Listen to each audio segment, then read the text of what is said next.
Fala, leitores da Bíblia, muito bom dia, graça e paz. Vamos seguir hoje para a nossa leitura, a última do mês. Esse vídeo vai para o YouTube no dia 31 de janeiro e hoje a leitura que vamos fazer é de Êxodo capítulo 1 e 2, o Salmo 26 e Mateus 26. Hoje, portanto, a gente começa a leitura de um novo livro, o livro de Êxodo, que traz então novos desafios aí para a nossa leitura. Vamos orar, pedir a ajuda do Senhor? Ó Deus bendito, te louvamos, Pai, neste dia, te louvamos pela tua bondade, misericórdia e graça, porque o Senhor é um Deus fiel à sua aliança, o Senhor é um Deus que cumpre as suas promessas, um Deus poderoso que faz a sua vontade, apesar, ó Deus, dos poderosos deste mundo, o Senhor cumpre cada uma das tuas palavras. E é o que nós veremos nesse novo livro que vamos começar a leitura hoje, o livro de Êxodo. Te louvamos pela aliança do Senhor com o seu povo, uma aliança inquebrável, perpétua. Louvado seja o teu nome, ó Deus. Abençoa-nos nessa leitura. Oramos em nome de Jesus. Amém. Muito bem. Segundo o livro de Moisés, que é o livro de Êxodo, né? Nesse livro nós vamos ver, embora o nome do livro seja Êxodo, não é o livro inteiro que trata a respeito do êxodo de Israel do Egito para voltar para sua terra de Canaã. Isso vai mais ou menos até o capítulo 15, se eu não estou enganado. Depois é narrado o percurso no deserto, rumo à terra prometida, rumo à terra de Canaã, né? E também um longo período, um longo trecho de Êxodo vai descrever a respeito de como o povo deveria construir um lugar para a habitação do Senhor no meio do seu povo, um longo trecho que fala das leis, de como o povo de Deus deveria se conduzir ao longo da sua vida a partir de então. Mas o que nós vemos aqui é a fidelidade de Deus em todo o tempo, né? Cuidando do seu povo, é, sendo fiel à aliança que ele estabeleceu lá atrás com Abraão, com Isaac, com Jacó. A gente vai ver aqui o povo numa situação muito difícil e Deus se torna favorável ao seu povo e o leva de volta para a sua terra. Bom, vamos à leitura? Êxodo capítulo 1. São estes os nomes dos filhos de Israel que entraram com Jacó no Egito, cada um com a sua família: Ruben, Simeão, Levi e Judá, Issacar, Zebulon e Benjamim, Dan, Naftali, Gade e Aser. Todos os descendentes diretos de Jacó foram 70. José, porém, já estava no Egito. Com o tempo morreram José, todos os seus irmãos e toda aquela geração. Mas os filhos de Israel foram fecundos, aumentaram muito, se multiplicaram e se tornaram extremamente fortes, de maneira que a terra se encheu deles. Nesse meio tempo, levantou-se um novo rei sobre o Egito que não havia conhecido José. Ele disse ao seu povo: Eis que o povo dos filhos de Israel é mais numeroso e mais forte do que nós. Vejam, precisamos usar de astúcia para com esse povo, para que não se multiplique e para evitar que, em caso de guerra, ele se alie aos nossos inimigos, lute contra nós e saia da terra. Os egípcios puseram sobre eles feitores de obras, para os afligir com trabalhos pesados. E assim os israelitas construíram para Faraó as cidades celeiros de Pitom e Ramsés.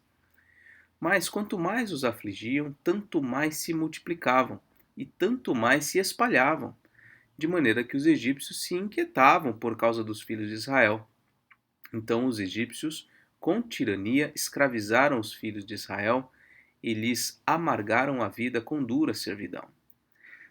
Preparar o barro, fabricar tijolos e fazer todo tipo de trabalho no campo. Todo este serviço lhes era imposto com tirania.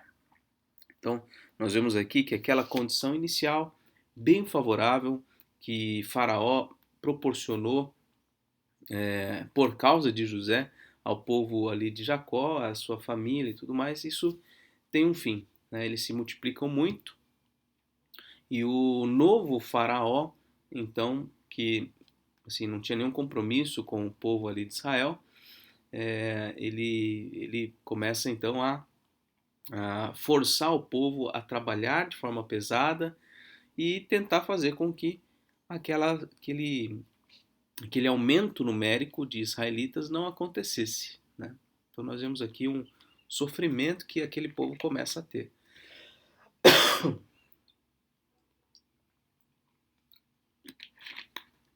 Então vamos seguir aqui, versículo 15. O rei do Egito deu uma ordem às parteiras hebreias, das quais uma se chamava Sifrá e a outra se chamava Puá. Ele disse: quando vocês servirem de parteiras mulheres hebreias, verifiquem se é menino ou menina. Se for menino, matem. Se for menina, deixem viver. As parteiras, porém, temeram a Deus e não fizeram o que o rei do Egito lhes havia ordenado. Pelo contrário, deixaram viver os meninos. Então o rei do Egito chamou as parteiras e lhes perguntou: por que vocês fizeram isso e deixaram viver os meninos? E as parteiras responderam a Faraó: é que as mulheres hebreias não são como as egípcias. São vigorosas, dão à luz antes que a parteira chegue. E Deus foi bom para as parteiras, e o povo aumentou e se tornou muito forte. E porque as parteiras temeram a Deus, ele lhes constituiu família. Então o Faraó deu ordem a todo o seu povo, dizendo: joguem no rio Nilo todos os meninos hebreus que nasceram. Quanto às meninas, deixem viver. Então, olha só como houve uma grande perseguição, uma ordem esdrúxula, terrível de Faraó para que os meninos fossem mortos. As parteiras tiveram uma atitude correta, né, de evitar todo esse morticínio, e mesmo assim Faraó deu ordem a todo o seu povo, olha só, a todo o seu povo, falando para jogar no Nilo todos os meninos hebreus. Então, uma perseguição muito complicada, né? Essa mesma perseguição, ela aconteceu também no tempo de Jesus, né? Quando os meninos deveriam ser mortos. Então, nós vemos aqui realmente a intensidade do ódio, do furor dos inimigos de Deus contra o povo de Deus, né? Então, realmente uma mão muito pesada sobre o povo de Deus aqui nesse período.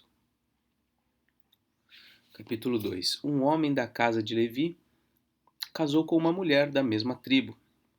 A mulher ficou grávida e deu à luz um filho. Vendo que o menino era bonito, escondeu-o durante 3 meses. Não podendo, porém, escondê-lo por mais tempo, pegou um cesto de junco, tapou os buracos com betume e piche, e pondo nele o menino, largou o cesto no meio dos juncos à beira do rio. Armando o menino, ficou de longe para ver o que ia acontecer.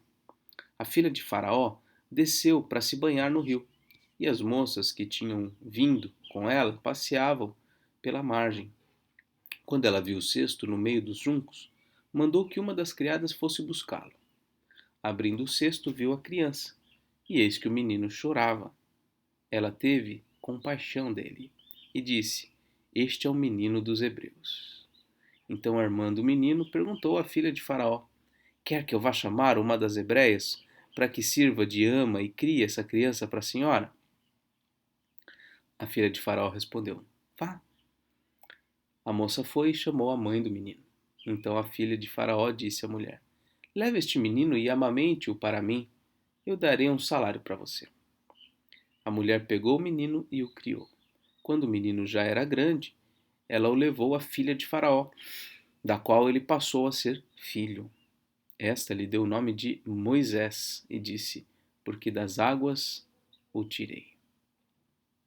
Moisés em hebraico soa parecido com a palavra que significa tirei. Muito bem, então aqui vemos o nascimento de Moisés, vemos aqui o esforço, né, da sua mãe, da sua família em preservar sua vida, quando depois de ter escondido por tanto tempo, ele não tinha mais como escondê-lo, ele foi posto num cesto e posto no rio Nilo, por onde estava ali a filha de Faraó. E pela graça de Deus, realmente, ela teve compaixão daquele menino e, e logo a irmã já providenciou ali, foi esperta, né, foi inteligente, talvez combinado, né, não sei, com a mãe, mas enfim, para que aquele menino fosse levado até sua mãe e pudesse ser criado. Então a gente vê Deus aqui cuidando da vida de Moisés para que ele fosse preservado, né, daquele morticínio todo e ele então pudesse adiante servir a um elevadíssimo propósito de Deus na libertação do povo do Egito. Bom, agora aqui versículo 11. Naqueles dias, sendo Moisés já homem feito, saiu para visitar os seus irmãos e viu o trabalho pesado que faziam. Viu também que certo egípcio espancava um hebreu, um do seu povo. Olhou para todos os lados e, vendo que não havia ali ninguém, matou o egípcio e escondeu o corpo na areia.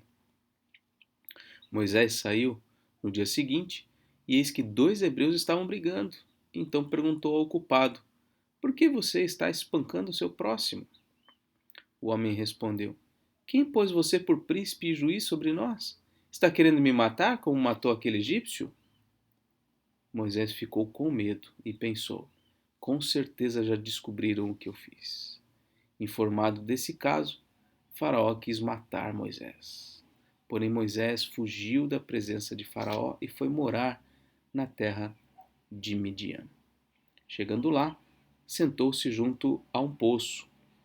O sacerdote de Midian tinha 7 filhas, as quais vieram tirar água e encheram os bebedouros para dar de beber ao rebanho de seu pai. Então vieram os pastores e as expulsaram dali. Moisés, porém, se levantou e as defendeu, e deu de beber ao rebanho. Quando elas voltaram para junto de Reuel, seu pai, este lhes perguntou: por que vocês vieram mais cedo hoje? E elas responderam: um egípcio nos livrou das mãos dos pastores e ainda nos tirou água, e deu de beber ao rebanho. Então Reuel disse às filhas: e onde está ele? Por que vocês o deixaram lá? Chamem o homem para que venha comer conosco. Moisés consentiu em morar com aquele homem, e ele deu a Moisés sua filha Zípora, a qual deu à luz um filho, a quem Moisés deu o nome de Gerson, porque disse: sou peregrino em terra estranha. Muito bem. Aqui nós temos o episódio de Moisés, né, não sabendo lidar muito bem com esse ímpeto dele de querer ver a coisa certa, né, de querer livrar o seu povo. Talvez ele já tenha desde a infância tido no seu coração esse incômodo em relação ao estado de coisas, né, de como o seu povo era tratado, e isso levou ele a cometer um homicídio, né, matar o egípcio. Enfim, toda essa situação fez com que ele tivesse medo e ele fugisse. E Moisés era um homem, um homem forte, um homem impetuoso, um homem que, enfim, queria ver justiça acontecendo. E quando chegou ali na terra de Midian, ele, enfim, viu uma injustiça acontecendo, né? Alguns pastores expulsando as filhas, né, desse sacerdote. Ele então defende aquelas mulheres e consegue então essa casa para o acolher. E ele fica por ali mesmo. Se casa com essa mulher de Midian, que é a Zípora, e, e tem o seu filho chamado Gerson. Né? Agora, a partir do versículo 23, o finalzinho do capítulo 2, decorridos muitos dias, o rei do Egito morreu. Os filhos de Israel gemiam por causa da sua escravidão. Eles clamaram e o seu clamor chegou até Deus. Deus ouviu o gemido deles e lembrou-se da sua aliança com Abraão, com Isaque e com Jacó. E Deus viu os filhos de Israel e atentou para a situação deles. Então, embora o rei do Egito tenha morrido, o sofrimento não acabou, né? O seu sucessor provavelmente continuou a impetrar sobre eles toda essa perseguição. E aqui é dito que o povo clamou ao Senhor Deus, né? Orou, pediu pela libertação, pediu por uma intervenção divina naquela história, e foi isso que aconteceu, né? Nós vemos aqui Deus, a partir do capítulo 3, levantando Moisés justamente para conduzir este êxodo, né? Essa libertação, essa saída do Egito para a terra de Canaã. Muito bem, terminamos então Êxodo capítulo 2. Vamos agora ao Salmo de número 26. Oração de um justo, Salmo de Davi. Faze-me justiça, Senhor, pois tenho andado na minha integridade e confio no Senhor sem vacilar. Examina-me, Senhor, e prova-me. Sonda o meu coração e os meus pensamentos, pois a tua misericórdia tenho adiante dos olhos e tenho andado na tua verdade. Não me tenho assentado com gente falsa e com os hipócritas não me associo. Detesto a assembléia dos malfeitores e com os ímpios não me assento. Lavo as mãos na inocência e assim andarei, Senhor, ao redor do teu altar. Eu estou vendo aqui. É isso mesmo. Tá certo. Perdão. Versículo 6, então. Lavo as mãos na inocência e assim andarei, Senhor, ao redor do teu altar, para entoar com voz alta os louvores e proclamar todas as tuas maravilhas. Eu amo, Senhor, a habitação da tua casa e o lugar onde a tua glória reside. Não colhas a minha alma com a dos pecadores, nem a minha vida com a dos sanguinários, em cujas mãos há crimes e cuja mão direita está cheia de subornos. Quanto a mim, porém, ando na minha integridade. Livra-me e tem compaixão de mim. O meu pé está firme em terreno plano. Nas congregações bendirei o Senhor. Que bênção podermos fazer uma oração como esta, né? Creio que seja algo bastante difícil a gente fazer uma oração como essa com toda sinceridade, né? Porque temos falhado e falhamos em muitas coisas. E Davi também falhava. Também tinha os seus pecados, lutava contra as suas mazelas, mas havia em Davi um espírito excelente, um espírito de alguém que amava sinceramente ao Senhor, que não suportava a ideia de desagradar o Senhor, de desviar os seus passos das leis, dos mandamentos, da vontade de Deus. Então, ele faz essa oração e, sem dúvida, é um modelo de oração que deveríamos ter para a nossa vida também, para a gente chegar ao ponto de poder fazer uma oração como essa, né? Ter essa coragem de dizer: Senhor, tenho andado em integridade. Eu confio no Senhor sem vacilar. Senhor, me examina e me prova e sonda os meus corações e os meus pensamentos. Então, essa é uma oração que nós deveríamos sim fazer, né? E se nós não estamos em condições de fazer uma oração como essa, que a gente primeiro se arrependa e mude, né? Para que então possamos de fato fazer uma oração como essa, né? Senhor, tenho a tua misericórdia diante dos meus olhos, tenho andado na tua verdade, não me assento com gente falsa, não me associo com os hipócritas, no ajuntamento de gente que está fazendo mal, eu nem me assento com eles, eu sou inocente. Então que a gente tenha esse ímpeto por ser correto, por ser justo, por ser santo diante de Deus. Que a gente possa, com um desejo sincero diante de Deus, entregar nossa vida ao louvor dele, né? Entoar com voz alta os louvores, proclamar as maravilhas do Senhor, amar a habitação, né, de Deus. Claro que naqueles dias havia o templo, havia antes disso o tabernáculo, como a gente vai ver a construção dele em Êxodo, né, que representava a habitação de Deus. Mas essa habitação de Deus é Cristo em nós.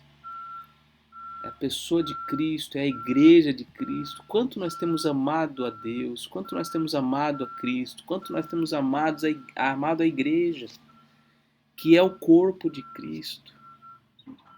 Se nós não convivemos com o povo de Deus, se não estamos em comunhão com o povo de Deus, não tem como nós dizermos que nós amamos ao Senhor. Enfim. Salmo 26. Ele termina aqui pedindo: Senhor, não me junte com os pecadores consanguinários, o que o Senhor vai fazer com eles é gravíssimo. Não faça comigo o que o Senhor vai fazer com eles, porque eu ando na minha integridade. Livra-me, tem compaixão de mim. Meu pé está firme em terreno plano. Então é isso. Salmo 26. Agora, Mateus capítulo 26.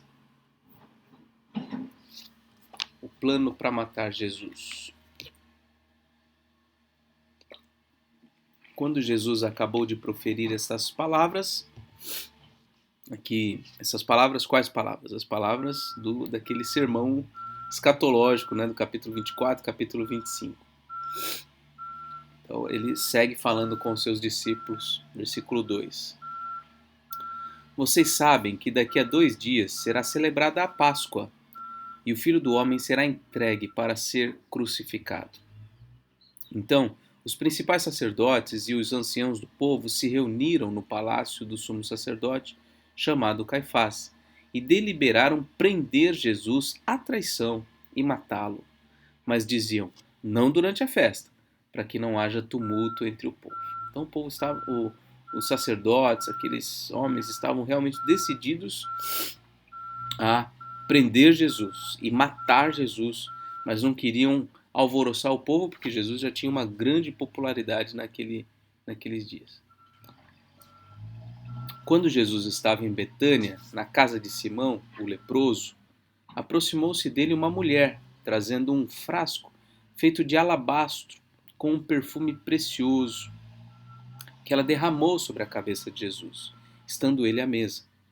Vendo isso, os discípulos ficaram indignados e disseram: para que este desperdício? Este perfume poderia ter sido vendido por muito dinheiro para ser dado aos pobres. Mas Jesus, sabendo disto, lhes disse: por que vocês estão incomodando esta mulher? Ela praticou uma boa ação para comigo, porque os pobres estarão sempre com vocês, mas a mim vocês nem sempre terão. Porque derramando este perfume sobre o meu corpo, ela o faz para o meu sepultamento. Em verdade lhes digo que onde for pregado em todo o mundo este evangelho, também será contado o que ela fez para a memória dela. Aqui uma expressão de grande amor daquela mulher por Jesus, uma entrega, né, muito grande daquela mulher. Ela não viu limite para expressar a sua gratidão, a sua admiração, a sua adoração por Jesus. Ela não viu limites.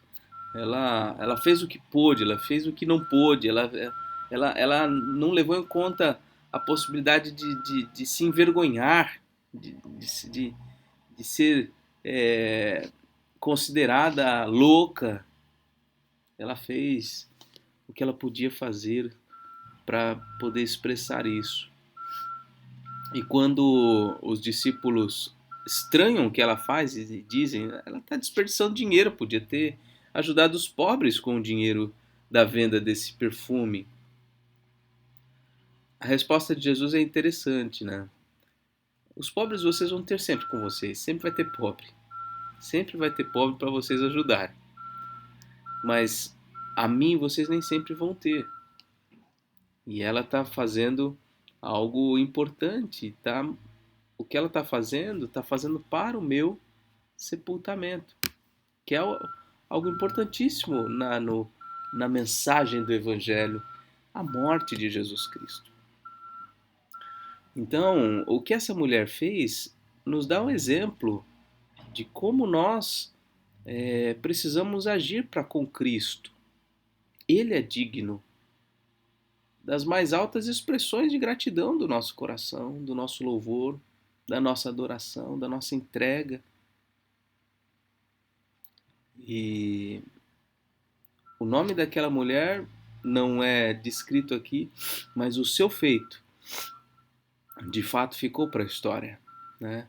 E o Evangelho, em todo lugar, o que essa mulher fez, de fato, é narrado, é posto como um exemplo muito positivo, né, de como nós devemos agir.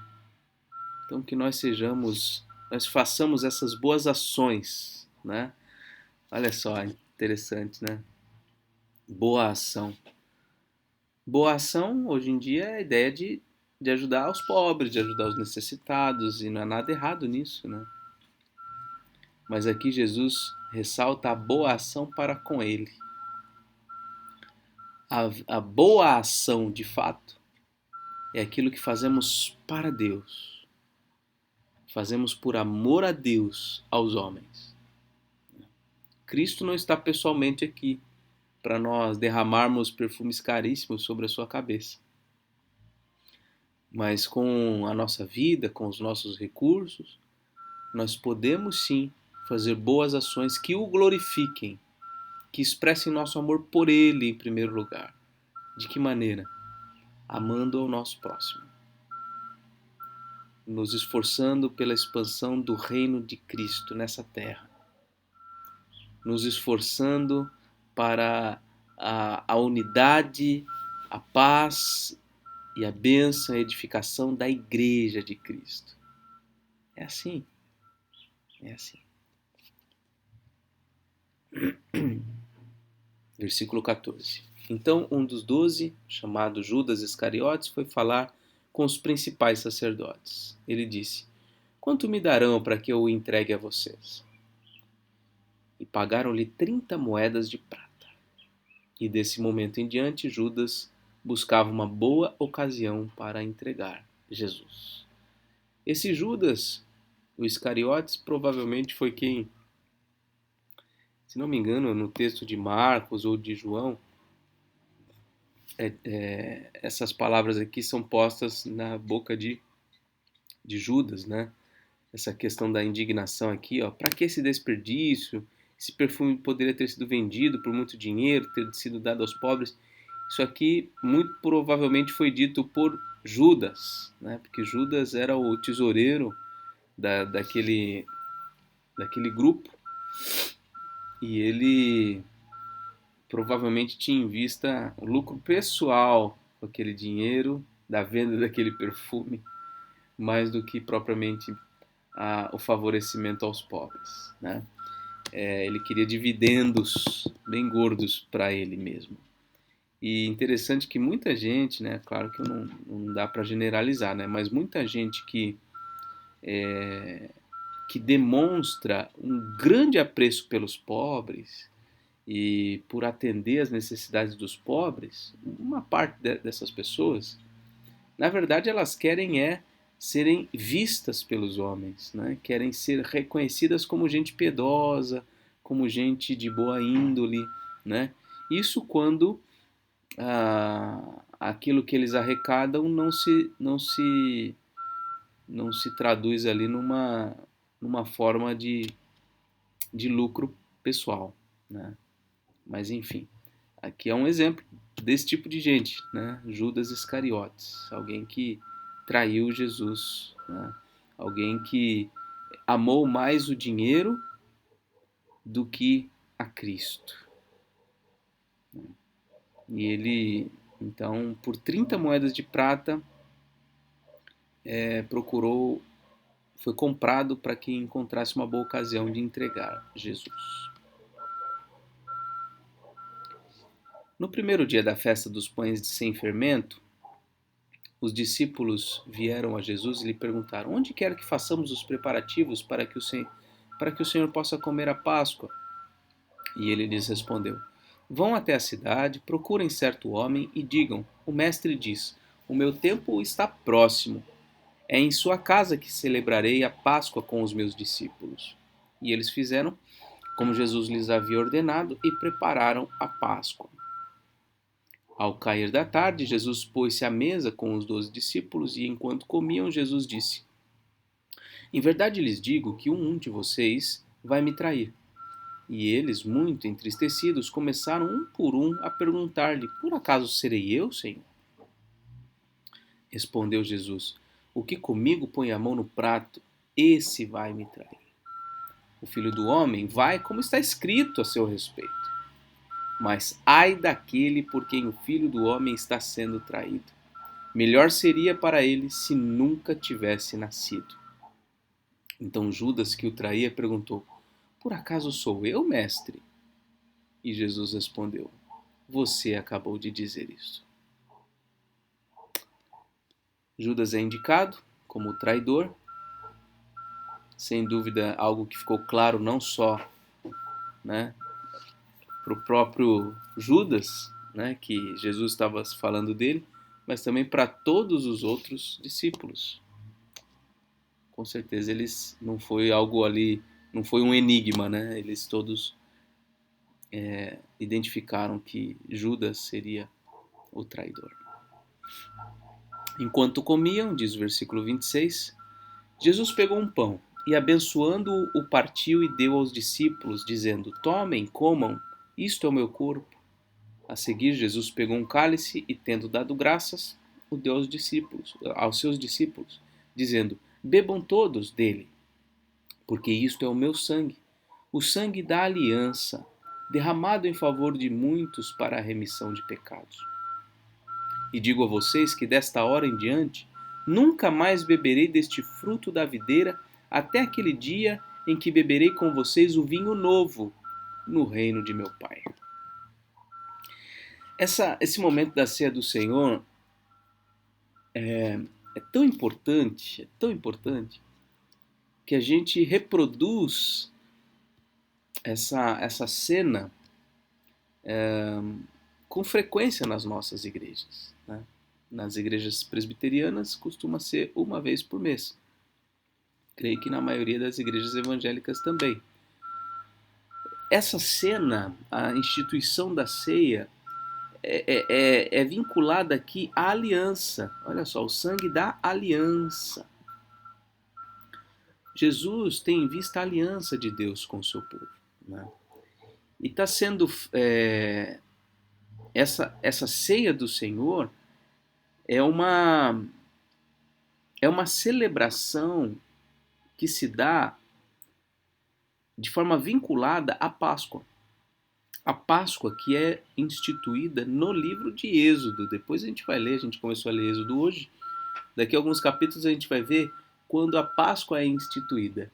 E aqui neste capítulo aqui 26 de Mateus, versículos 26 em diante, nós temos aqui como que a celebração da Páscoa deve continuar a ser feita a partir deste momento, a partir de Jesus em diante, né? E qual o significado isso deveria ter? Que tem conexões com o que foi no passado, né? Mas que tem algo novo por vir. Jesus vincula aquela celebração da Páscoa ao seu sacrifício, à entrega da sua carne, ao derramamento do seu sangue. Então tem um valor tremendo, né? O que nós fazemos ao celebrarmos a ceia do Senhor se conecta a toda a história da redenção do povo de Deus. Especialmente a instauração da Páscoa lá em Êxodo capítulo 12. Então o povo de Deus vem celebrando a Páscoa desde muito tempo e nós continuamos a celebrar. Nós não celebramos a Páscoa lá pelo mês de abril. Nós celebramos a Páscoa todas as vezes que celebramos a ceia do Senhor. A ceia do Senhor é a nossa Páscoa. A Páscoa é o sacrifício de Cristo. É a morte de Cristo em nosso lugar. E posteriormente a sua ressurreição. Então, aqui Jesus diz que não vai tomar mais aquele fruto da videira, não vai tomar mais o vinho, até o dia em que vai novamente beber conosco um vinho novo no reino do seu Pai. Então Jesus está até hoje aí sem beber vinho, aguardando esse dia para beber um vinho novo conosco. Que delícia será esse vinho, né? Lembra-se daquela história, a gente vai ver mais para frente no livro de João, de quando Jesus transforma a água em vinho, e o vinho que é produzido desse milagre de Jesus era muito melhor do que os vinhos que foram oferecidos anteriormente naquela festa. Aquilo é um símbolo do vinho novo que está por vir e ser apreciado por nós, todo o povo de Deus. Que ansiemos esse dia e que cada participação da ceia do Senhor seja como que um aperitivo, um antegosto daquilo que haveremos de desfrutar com o Senhor. Versículo 30 diz que eles cantaram um hino e saíram para o Monte das Oliveiras. Versículo 31. Então Jesus disse aos discípulos: esta noite serei uma pedra de tropeço para todos vocês, porque está escrito: ferirei o pastor e as ovelhas do rebanho ficarão dispersas. Mas depois da minha ressurreição, irei adiante de vocês para a Galileia. Lembrando que eles estão em Jerusalém, lá na região sul de Israel, e a Galileia fica na região norte.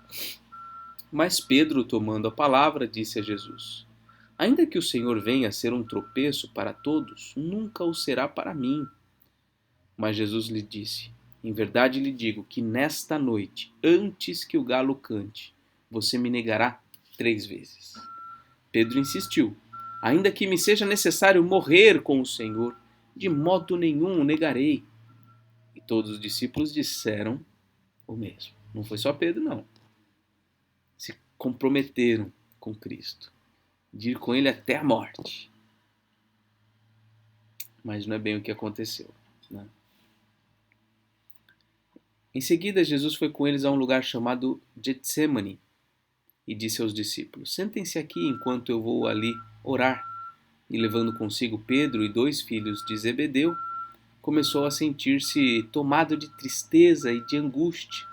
Então lhes disse: a minha alma está profundamente triste até a morte. Fiquem aqui e vigiem comigo.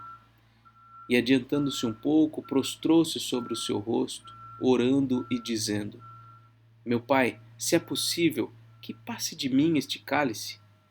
Contudo, não seja como eu quero, e sim como tu queres.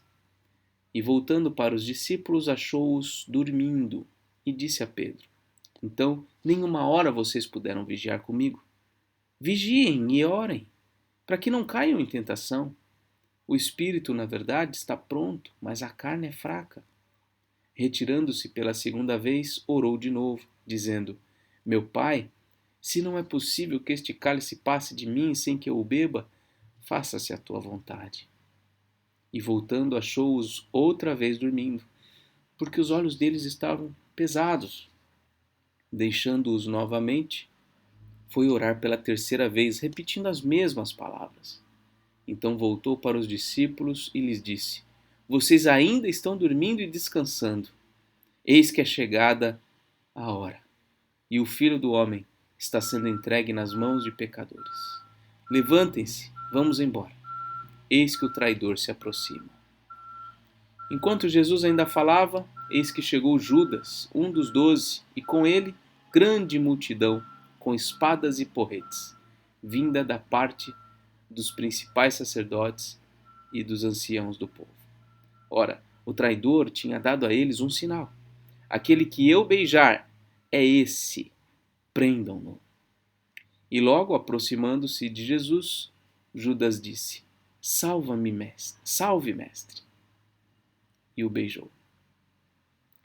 Jesus, porém, lhe disse: Amigo, o que você veio fazer? Nisto, aproximando-se eles, agarraram Jesus e o prenderam. E eis que um dos que estavam com Jesus, estendendo a mão, sacou da espada e, golpeando o servo do sumo sacerdote, cortou-lhe a orelha. Então Jesus lhe disse: Coloque a espada de volta no seu lugar, pois todos os que lançam mão da espada, a espada perecerão. Ou você acha que não posso pedir a meu Pai, e ele me mandaria neste momento mais de 12 legiões de anjos? Mas como então se cumpririam as Escrituras que dizem que assim deve acontecer?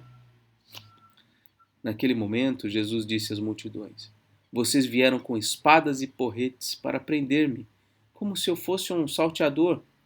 Todos os dias no templo eu me assentava ensinando e vocês não me prenderam. Tudo isso, porém, aconteceu para se cumprir as Escrituras dos profetas. Então todos os discípulos o deixaram e fugiram. Uma coisa interessante aqui, meus irmãos, né? Nós vemos aqui nas palavras de Jesus, né? Primeiro aqui, um dos discípulos, Pedro, provavelmente, aqui acho que em outro evangelho é Pedro que é indicado, ele pega a espada e corta a orelha de um dos soldados, ou não sei se era soldado aqui, um servo do sumo sacerdote. E aí Jesus fala, não use a espada. Todos os que lançam mão da espada, a espada perecerão. E aí ele diz, olha, se eu quisesse, eu poderia pedir para o meu pai e ele me mandaria 12 legiões de anjos. Quer dizer, eu não precisaria usar a espada, não precisaria usar nenhuma arma. Então, o que eu quero destacar aqui, primeiro, não é que seja proibido o armamento, né? Aliás, eu não quero entrar muito nesse assunto para não ser polêmico, né? Mas eu acho que a Bíblia nos dá base para a gente agir em legítima defesa, né? Defesa da nossa casa, da nossa família. Mas nós não temos, em nenhum momento das Escrituras, pelo menos na minha interpretação, na minha visão, me parece claro que não há nas Escrituras nenhuma ordem para que nós tomemos armas para lutar pelo reino de Deus, para lutar pelas questões da igreja, do reino de Deus, nem mesmo pela honra de Deus. Me parece claro que a gente possa fazer uso de legítima defesa, até a partir das leis do Antigo Testamento e em outro momento, algum estudo sobre isso, eu posso falar mais sobre isso, mas para com as questões do reino de Deus, não nos é permitido usar armas. Isso me parece muito claro. Especialmente aqui nesse momento em que Jesus repreende Pedro. Você não tem nada que usar arma aqui não. Você está com a espada na bainha, você pode usar ela, né? Se vier algum ladrão roubar você, querer matar você, você se defenda. Agora, aqui não. Para esse caso, não. Para esse caso, não. Né?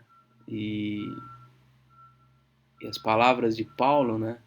Quando ele diz a nossa guerra não é contra a carne ou sangue, mas contra principados e potestades, contra as forças espirituais do mal, nas regiões celestiais, né? Então, a nossa guerra é espiritual. E aí, lá em Efésios 6, Paulo descreve toda a armadura, toda a arma, né? Então, que atitude devemos ter para com aqueles que são os inimigos de Deus? Que atitude devemos ter para com eles? Devemos nos revestir das armas espirituais e lutar com a espada do Espírito, que é a palavra de Deus. É isso. Lutar em oração, com a pregação do Evangelho, com uma vida de santidade, com testemunho ilibado. É assim que nós guerreamos. É assim que nós venceremos. Isso é diferente de alguém vir e querer atentar o mal contra a sua família e você agir em legítima defesa. Isso é bem diferente. Então, contra inimigos espirituais, nós guerreamos de forma espiritual. De forma espiritual. Sendo luz no mundo. Né? Nos colocando em posições estratégicas na sociedade. É assim que nós agimos. Nunca levantando a espada para ferir os inimigos de Deus, para ferir aqueles que atentam contra a existência da igreja. Não. Não é assim. Não é assim que se vence a batalha espiritual. Jesus diante do sinédrio. E os que prenderam Jesus o levaram à casa de Caifás, o sumo sacerdote, onde se haviam reunido os escribas e os anciãos. Pedro seguia de longe até o pátio do sumo sacerdote. E tendo entrado, assentou-se entre os servos para ver como aquilo ia terminar. E os principais sacerdotes e todo o sinédrio procuravam algum testemunho falso contra Jesus, a fim de o condenarem à morte. E não acharam, apesar de terem sido apresentadas muitas testemunhas falsas. Mas afinal compareceram duas, afirmando: Este disse: Posso destruir o santuário de Deus e reconstruí-lo em 3 dias. E levantando-se o sumo sacerdote, perguntou a Jesus: Você não diz nada em resposta ao que estes depõem contra você? Jesus, porém, guardou silêncio. E o sumo sacerdote lhe disse: Eu exijo que nos diga, tendo o Deus vivo por testemunha, se você é o Cristo, o Filho de Deus. Jesus respondeu: É o Senhor mesmo quem está dizendo. Mas eu lhes digo que desde agora vocês verão o Filho do Homem sentado à direita do Todo-Poderoso e vindo sobre as nuvens do céu. Então o sumo sacerdote rasgou as suas vestes e disse: Blasfemou! Porque ainda precisamos de testemunhas? Eis que agora mesmo vocês ouviram a blasfêmia, o que vocês acham? E eles responderam: É réu de morte. Então alguns cuspiram no rosto de Jesus e bateram nele, e outros o esbofeteavam, dizendo: Profetize para nós, ó Cristo, quem foi que bateu em você? Pedro estava sentado fora do pátio. Uma empregada se aproximou e lhe disse: Você também estava com Jesus, o Galileu. Mas ele negou diante de todos e disse: Não sei o que vocês estão dizendo. Quando se dirigia para a porta, Pedro foi visto por outra empregada e disse aos que estavam ali: Este também estava com Jesus, o Nazareno. E ele negou outra vez com juramento: Não conheço esse homem. Pouco depois, aproximando-se os que estavam ali, disseram a Pedro: Com certeza você também é um deles, porque o seu modo de falar o denuncia. Então ele começou a praguejar e a jurar: Eu não conheço esse homem. E no mesmo instante o galo cantou. Então Pedro se lembrou da palavra que Jesus lhe tinha dito: Antes que o galo cante, você me negará 3 vezes. E Pedro, saindo dali, chorou amargamente. Vemos aqui um processo ilegal, injusto, acontecendo na penumbra da noite, né, ali nesse sinédrio, que está acontecendo na casa de Caifás, né, na casa de Caifás, o sumo sacerdote. Então, um processo ilegal, ilegítimo, injusto.